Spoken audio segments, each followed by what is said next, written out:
Как тази манга с currently 21 чаптъра е в топ 10 в най-известния сайт за четене на манга? Как тази New Gen манга се конкурира с заглавия като Chainsaw Man, Jujutsu Kaisen и Boruto? Да започнем с предистория. Още преди самата манга да излезе в интернет, циркулираше снимката на главния протагонист. Ета гръмна. Където и да отидеш, мимове за мангата, постове, които казват, че е най-добрата манга някога. Но защо е целият този хайп? В смисъл, да, главният герой изглежда добре, но това ли е рецептата за успешна поредица? Дали историята е толкова добра, колкото хайпа около нея, предстои да разберем. Също ще оценявам мангата, тъй че останете до края. Реално плота на Каго Рабачи е доста симпъл, така да се каже. Разказва се за момче, което живее с баща си в свят, в който има сорсари. Представете си Jujutsu Kaisen сорсари с туктаме катани. Същото е. Чихиро прекарва голяма част от времето си с баща му, който е ковач, но не е нормален ковач, а най-добрият ковач в цяла Япония. С какво е по-различен от останалите ковачи ли? Преди Чихиро да се роди, се е случвала магическа война и Кунишиге, бащата на главния герой, създава 6 магически меча, които печелят тази магическа война. Но, нали, баща му трябва да умре, иначе няма как да продължи историята, че как? Тогава приятел на баща му го намира и той си обещава, че ще отмъсти за баща си и ще върне мечовете. Знам, за първи път го чувате. Минават 3 години след смъртта на баща му и Damn, they made him emo. Да, също забравих да кажа, че той ползва меч, който баща му е направил специално за него. След това отиват в Токио, където има най-много сорсари, с целта да намерят катаните, които търсят и евентуално човекът, който е убил бащата на Чихиро. И тук идва герой, който дава цвят на цялата история, което, нали, е малко иронично, тъй като мангата е черно-бяла. Знам, страхотен е комикса.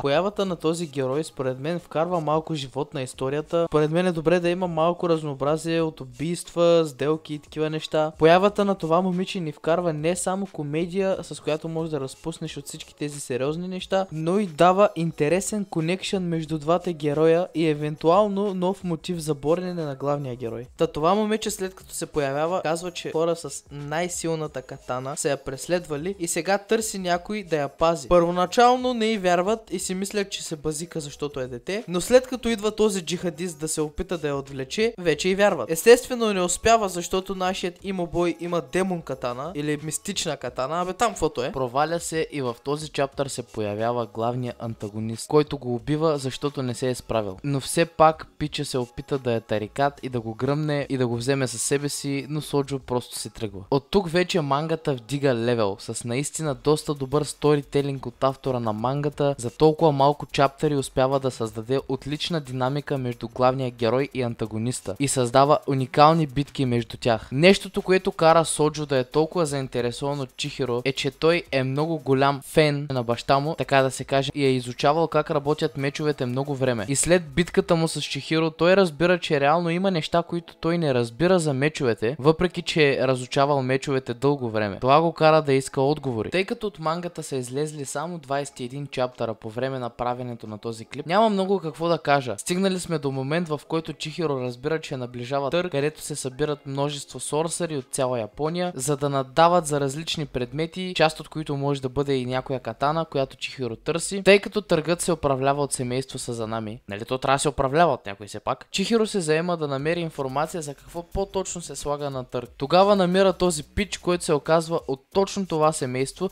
но бива изхвърлен и буквално го дизонват. Не.